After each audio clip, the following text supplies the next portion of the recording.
Selamat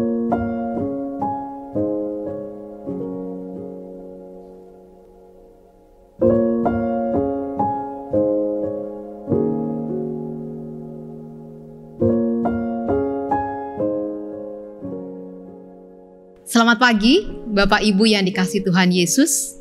Tentu Bapak Ibu mengenal teh dengan gelas yang saya pegang ini. Bagi kita semua yang biasa melakukan kegiatan dan aktivitas di gereja, bahkan cukup sering melakukan rapat, persiapan, latihan paduan suara, pasti mengenal suguhan minuman dalam gelas ini. Dan tentu Bapak Ibu tahu siapa yang dengan rajin menyediakan buat kita semua ketika kita beraktivitas di gereja? Ya, Mas Agun Kusworo, Koster GKJ Purwokerto. Dan pagi hari ini beliau bersama-sama dengan kita dan juga bertemu dengan kita semua. Bagi Bapak Ibu yang sudah lama tidak melihat wajah Mas Agun, bisa saat ini memuaskan diri. Mungkin sudah cukup lama kangen, ya. Dan sebelum kita ngobrol dengan Mas Agun, bicara tentang firman Tuhan, ada baiknya kita berdoa dulu ya Mas Agun ya. Ya. Mari Bapak Ibu kita bersatu hati di dalam doa. Mari kita berdoa. Terima kasih Tuhan untuk pagi hari ini kami mengalami perjumpaan yang indah dengan Tuhan. Kami mau belajar tunduk menjadi ranting-Mu sehingga kami boleh berbuah dan menjadi berkat bagi banyak orang. Dan mohon berkat-Mu Bapa, agar ketika kami mendengarkan firman-Mu, kami juga boleh diberkati dan boleh disertai dalam kasih setia Tuhan. Inilah doa sembah kami yang kami haturkan di dalam nama Kristus Yesus. Amin. Bapak Ibu yang dikasihi Tuhan Yesus, kalau saya bicara soal minuman dan gelas ini, ataupun juga bicara soal kebersihan gereja dan tanggung jawab gereja, tentu bukan sebuah hal yang asing kalau itu menjadi pekerjaan Mas Agun. Tetapi tahukah Bapak Ibu bahwa apa yang dilakukan Mas Agun akhir-akhir ini tidak hanya bicara soal segelas teh, lalu juga membersihkan gedung gereja, merawat dan menjaga gedung gereja yang menjadi berkat Tuhan bagi jemaat GKJ Purwokerto. Bapak Ibu yang dikasihi Tuhan Yesus, Mas Agun itu punya keahlian lain ternyata. Punya talenta yang Tuhan anugerahkan dan saya ini baru semakin diberkati Tuhan untuk melihat semuanya. Mas Agun itu bisa player organ, benar ya Mas ya? Masih belajar Bu. Masih belajar. Nah biasanya itu dipakai para Hana, ayo ibu-ibu Hana ngaku. Atau juga para adioswo yang meminta tolong Mas Agun mendampingi bermain organ pada saat persekutuan di gereja. Mas Agun juga akhir-akhir ini juga biasa menolong operator LCD ya Mas ya. Ketika mungkin para petugasnya tidak hadir, ya, lalu kemudian kita cari-cari Mas Agun untuk mengganti mengoperasikan LCD. Dan Mas Agun ternyata akhir-akhir ini kalau Bapak Ibu melihat ibadah online di GKJ Purwokerto ataupun juga renungan, beberapa renungan, nah Mas Agun itu ternyata menjadi salah satu kru yang bekerja di balik semuanya itu. Selain ada Mas Yona, ada juga Mbak Ayu, Mas Ogi, dan juga Mas Devan, dan kru Kelok yang dahulu itu juga ada Mas Agun ternyata di balik semua ini. Baru tahu kan? Nah, Mas Agun saya mau tanya, sejak kapan kok Mas Agun itu punya keahlian tidak hanya membuat kopi, teh, atau juga membersihkan ruangan gereja? Sejak kapan Mas Agun? Sebenarnya ya udah 3 tahun yang lalu Pak ya Bu. 3 tahun ya? Oh. Baru ada kesadaran bahwa oh kok kerjanya cuman ini toh gitu. Kalau bisa ya yang lainnya juga bisa gitu. Tapi belajar Bu. Oh. Jadi ternyata Mas Agun itu punya keinginan sendiri untuk belajar 3 tahun yang lalu. Mas Agun sudah berapa lama ya jadi koster di GKJ Purwokerto? Lebih kurang sih 6 tahunan. 6 tahun nih. 6 tahun ya, luar biasa. 6 tahun dan 3 tahun belakangan ini Mas Agun itu belajar. Meskipun tentu masih terus belajar ya Mas ya? Iya masih Bu. Iya masih suka mainin dentingan piano yang di sebelah sana. Lalu kemudian menolong sound juga ya, luar biasa. Kok masih mau mengerjakan kok Mas? Dapat fee tambahan? Enggak. Oh enggak. Atau kemudian biar orderannya lancar? Enggak juga.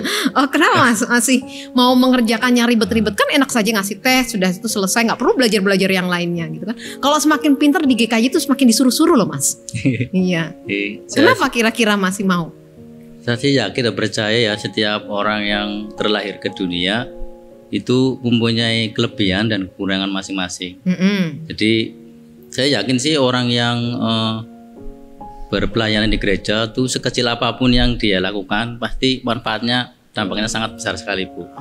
Iya, jadi bisa berpengaruh bagi yang lain. Oh, jadi karena ditempatkan di gereja, diberi kesempatan di gereja, lalu kemudian memaksimalkan talenta yang ada untuk pelayanan banyak orang. Gitu ya. Ini tulus ya Mas ya?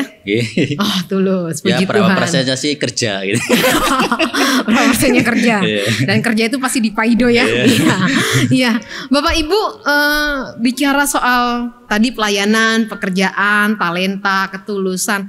Saya ingat firman Tuhan bicara soal buah-buah apa yang kita kerjakan itu Mas Agun dari Yohanes pasal 15.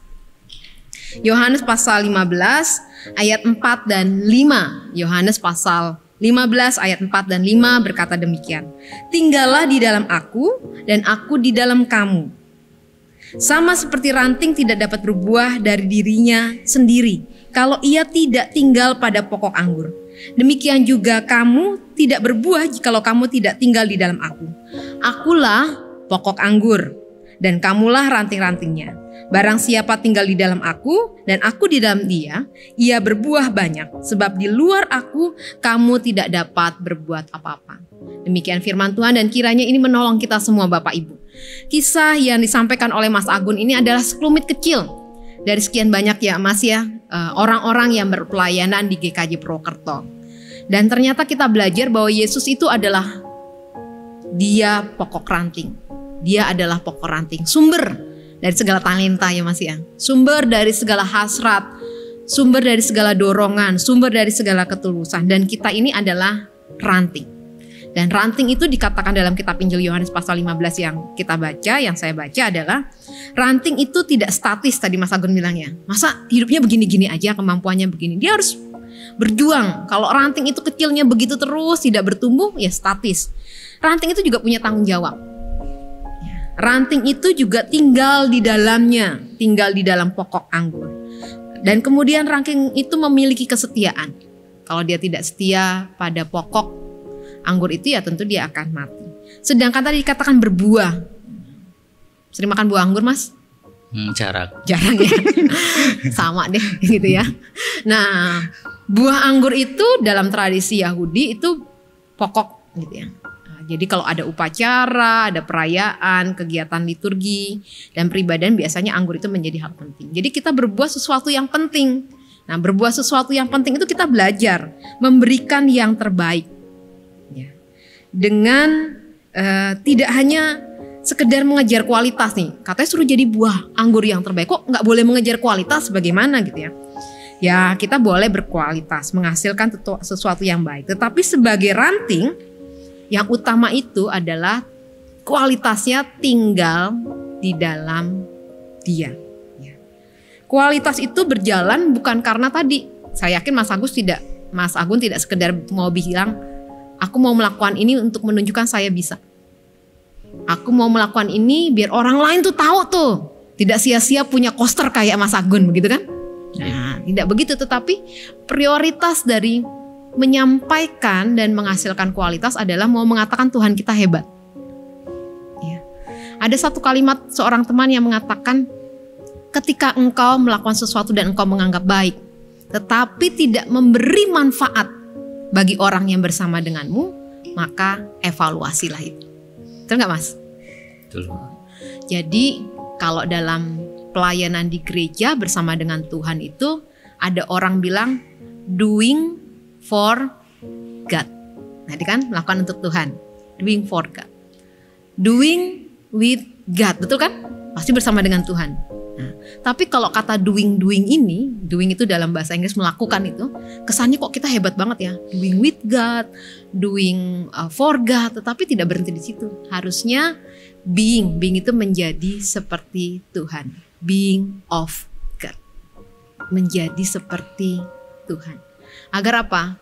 Tidak kemudian ketika kita melakukan doing for God, doing with God, tetapi menjadi being God. Kita tidak hanya menjadi orang yang berpelayanan dengan mengatakan become, self, melakukan diri sendiri itu untuk melakukannya, menunjukkan siapa kita, eksistensi, become, self, eksistensi, tidak itu. Tapi mau mengatakan semuanya untuk karya dan kasih karunia Tuhan. Selamat terus berpelayanan, Mas. Terima kasih. Luar biasa. Saya belajar dari Mas Agun, ya, bukan kualitas yang bisa dinikmati oleh banyak mata, tentu ya Mas ya. Bukan untuk mengatakan saya bisa, saya lebih hebat, tapi untuk mengatakan saya mau berproses, bertransformasi, berkarakter seperti Allah yang memberikan berkat. Kiranya percakapan saya dengan Mas Agun di pagi hari ini menjadi berkat. Ya, setidaknya Bapak Ibu yang kangen wajahnya Mas Agun, ya, jenggotnya sudah bertumbuh semakin tebal.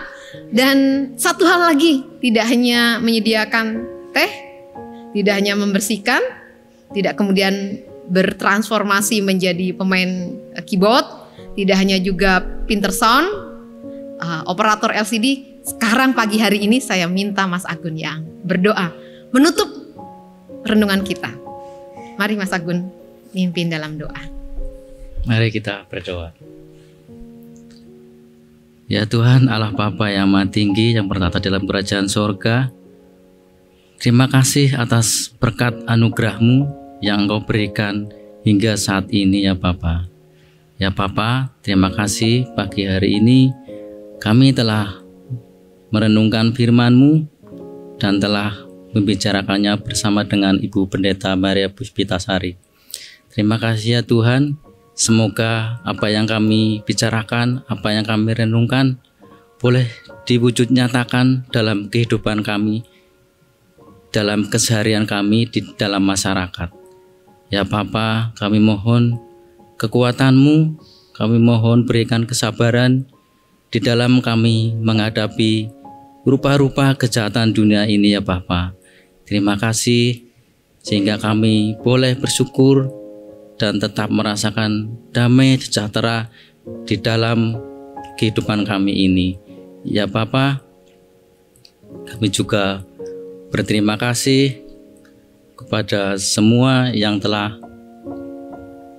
mendukung peribadatan yang melalui online ini ya Bapa. Ampuni segala dosa dan kesalahan kami.